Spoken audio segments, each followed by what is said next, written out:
with personal branding is consistency over intensity. The more you do something, the more you improve, and you try, you fail, you learn, and you improve. You can start building your personal brand at any time, and the truth is everybody has a personal brand, even if you're not working on it. That's the thing no one talks about, because simple sells. My Hello. man. You're right. How are you? Really good. How are you? I'm great, dude. So this is Steven. He's got the coolest Instagram name on the planet, just at Steven. I immediately went to go look up at Steven with a V. I immediately went to go look up who had at Evan, and it's just some guy who got in early. That was it. So Steven also runs Social Chain, which is an awesome marketing agency. Has a book, Happy Sexy Millionaire. And if you don't know his Instagram, he's got quotes that inspire, that push, that move people forward. And so, welcome aboard, man. Great to hear your message. Great to be with you. And I'd love to tell the story about how I got the Instagram name Steven, because I get asked this all the time. What happened was a friend of mine started an app called Unfold. Well, he wasn't a friend of mine. I'll tell you the story because I think it shows there's a lesson in this, or at least there has been for me. A young man won a competition to come and meet me, and he came and met me in Brooklyn in New York, and he came and showed me his idea, which was this art portfolio iPad app, and I told him that it wasn't a great idea, and gave him some tips and advice, etc., on how to change it. And 1 year later, a guy walked into my office in New York and said, I'm working on 3 different ideas. This was a completely different guy. I'm working on 3 different ideas. One's this, one's that, and then one's this app for Instagram stories. And he explained it to me, and I said, this is a brilliant idea. It's a guy called Andy. I said, Andy, I need to meet the founder tonight. In Brooklyn, later that night at 1 a.m., he introduced me to the founder, and it was the kid I'd met a year before. He'd pivoted the app into this app called Unfold.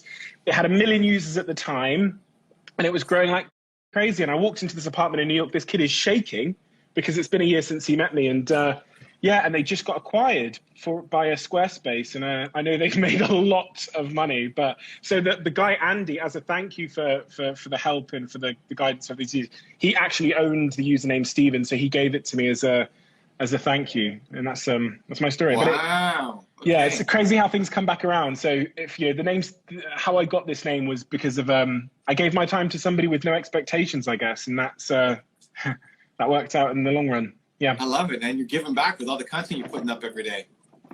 Yeah, I enjoy it. I think I'm taking as much as I'm giving because I enjoy it so much. And I think the process of creating content and producing videos and quotes and writing is one that's just as selfish as it seems selfless. So yeah, I really love it. Yeah. So one of the things I love doing on this show, since we could do it on Instagram Live, we can move around, sure, is either a tour or if there's like some object or something you've got that has a nice story to it. So it's not just seeing a white background. Like, is there some object you got that means something you can tell us a story with?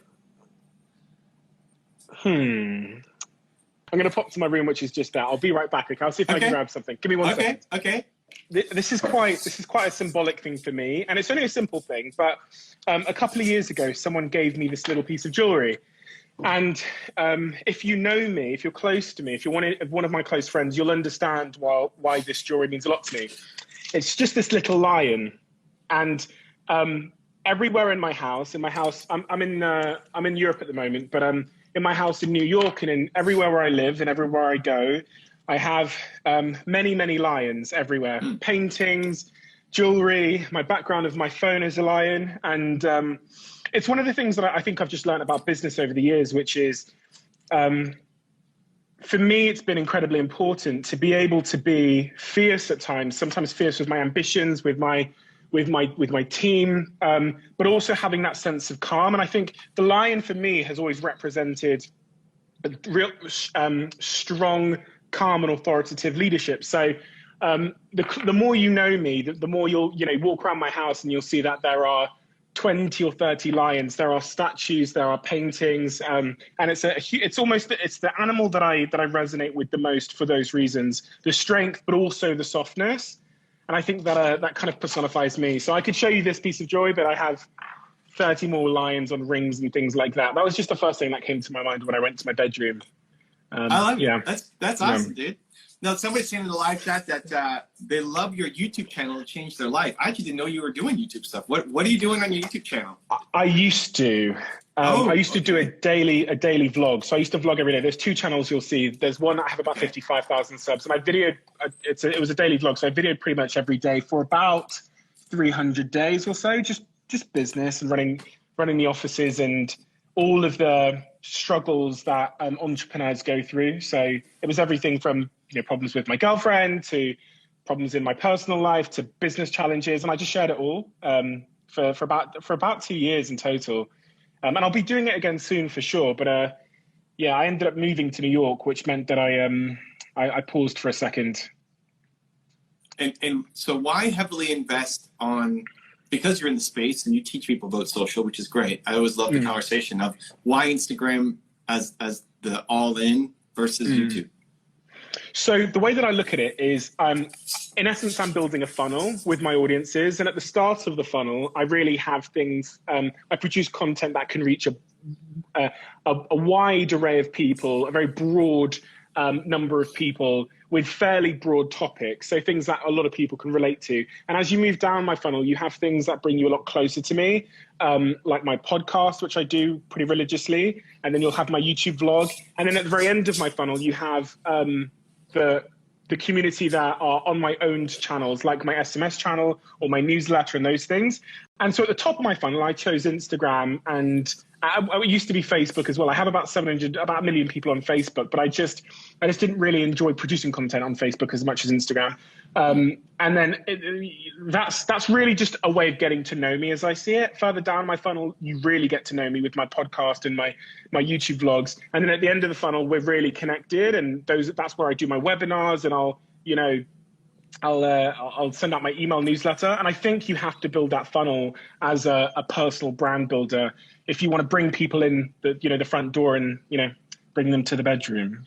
So yeah. So I flipped it. I went LinkedIn to Facebook to YouTube, and that's where I built. We got 2 million subs on YouTube. Like that's for people watching this on the replay on YouTube. Hey, and then now more recently on Instagram. I want YouTube because the content lives forever.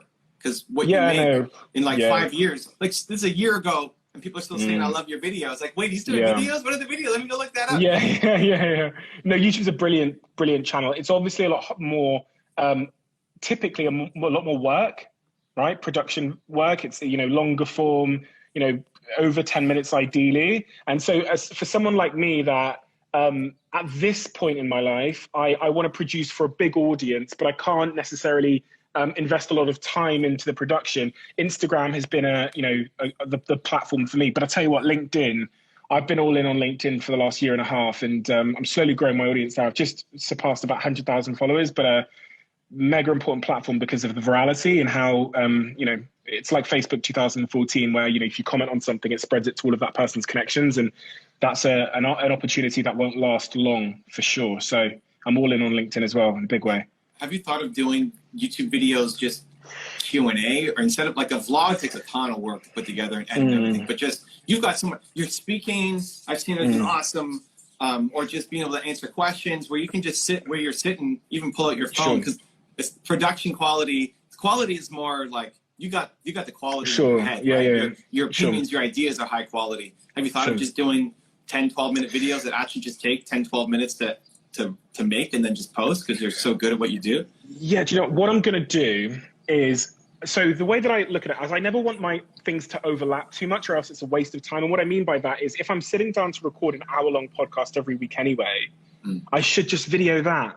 Yeah. And that's basically making more out of the same amount of time. So my podcast is called The Diary of a CEO, and it's doing really, really well. It's huge over here in the UK in terms of the business charts. It's either #1 or in the top 10. And I'm going to start videoing that. The issue I've always had with this, videoing it, honestly, just speaking honestly, is so I live in New York. That's my only, that's really my only official residence. And I've been there 1 week this year. And that speaks to my schedule. So I'm typically flying about 4 days a week. And if you think about scheduling podcasts anywhere, I really don't know where I'm going to be. We have 5 offices around the world. We have 700 team members. And my job is to fly between the offices, but also to do a lot of public speaking and those kinds of things. So that's been the big issue for me, is how do I record a podcast?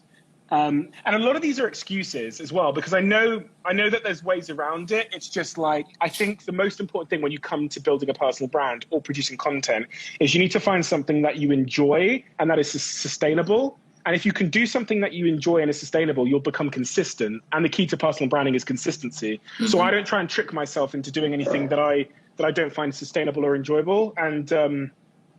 And I think I had a conversation with my team recently where I said I want to start doing more YouTube, but I think it'll be videoing my podcast. Yeah, that's an easy start.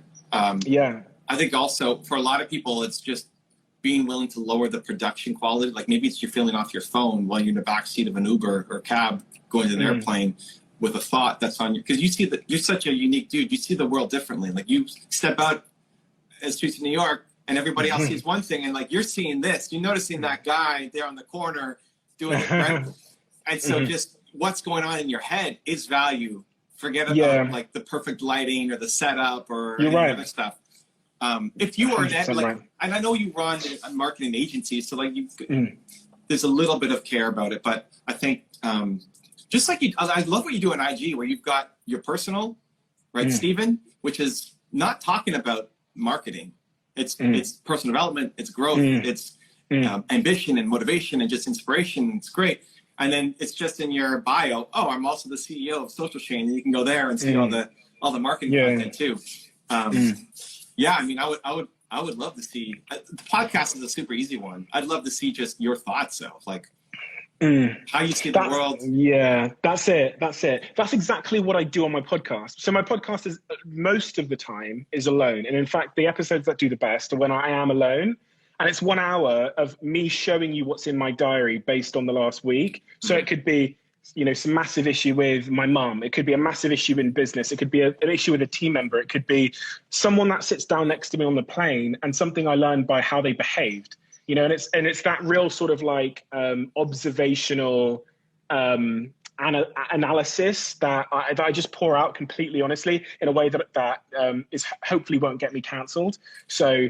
But it really is raw. It's raw. I talk about everything. I've talked about masturbation and whatever else. But I just need, and that of all of the pieces of content I produce is the one that has the greatest sort of affinity or the greatest connection with my audience. But it's not recorded by far. And this is also why I stopped Facebook. So I made 5 Facebook videos on Facebook Watch when it came out, and they averaged 10 million views. So it made a lot of money. But it was a 3-minute video.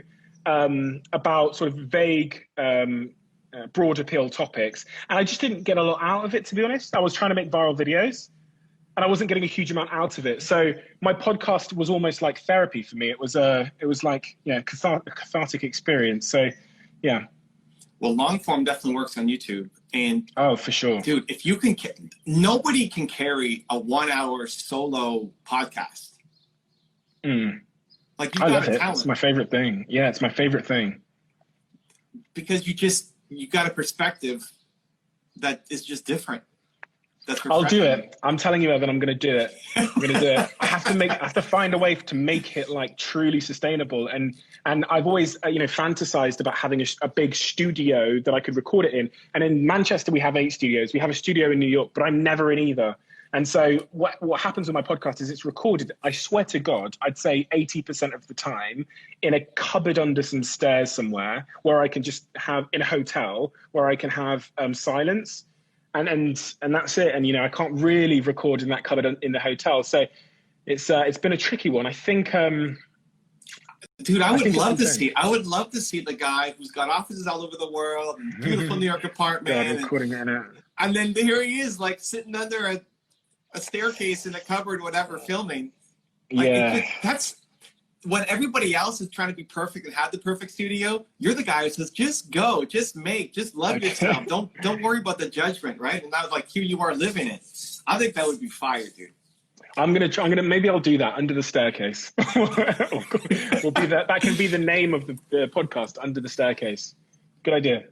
I'd love to see it. Yeah, man. I mash up a whole bunch of different people's things and try to introduce new thought leaders. So part of it is selfish for me. Like, I'd love to showcase your stuff and say, hey, you may know Stephen from Instagram and podcasts and his books and speaking gigs, but like, check out his YouTube. You got to dive into this guy. Cool. That's Justice for George. Justice for George, dude. That's everyone's saying it in the comment section. Wild. So within that, talk about how do you manage, you've got your personal brand that's not super connected to social chain. I mean, it is, but the content isn't. You got social chain, you got topics like Justice for George that are super timely. For entrepreneurs who are looking at you and they say, hey, I want to have my personal brand and my business brand and topical, like how do you manage it all? What advice do you give somebody who wants to emulate what you're doing? Yeah, so I think there's a couple of things here that are really important. I think you can start building your personal brand at any time. And the truth is everybody has a personal brand, even if you're not working on it, right? If you have an Instagram profile or a LinkedIn, or you have any online presence, or even if you don't, you've got to view it through the perspective that everyone is a brand and has a personal brand. What you write in your Twitter bio, what you post about, this all comes together to build what your personal brand is. And here's my advice to people building their personal brand. I would focus initially, especially if you don't have the budget to hire a team, I would focus on one hero channel. And that channel is usually determined by the content that you're going to be producing. So if you're a chef, there's fairly obvious channels for you to go down. You're not going to start necessarily, you probably wouldn't go for a Snapchat, right? You'd probably go for either like an Instagram or a video first platform like a YouTube or an Instagram.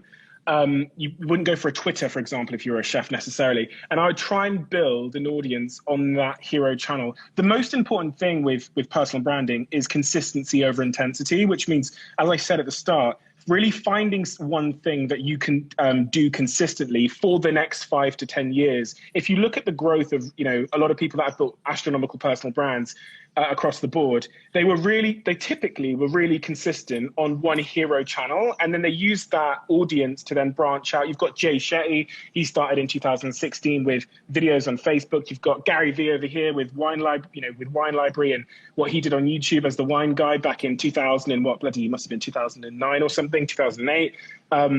And you've got, I've got friends that have built newsletters that have 500,000 subscribers, and then now they've branched out onto other channels like Medium. And I would really focus in on just being really consistent and providing incrementally more value every quarter, month, whatever you want to do on that channel over time. That for me, and the other example I'll give is Casey Neistat, who, took him, I think he said it took him 6 years to get, was it 600,000 subs or something? And then the next year he got to 6 million or something crazy like that through his daily vlogging.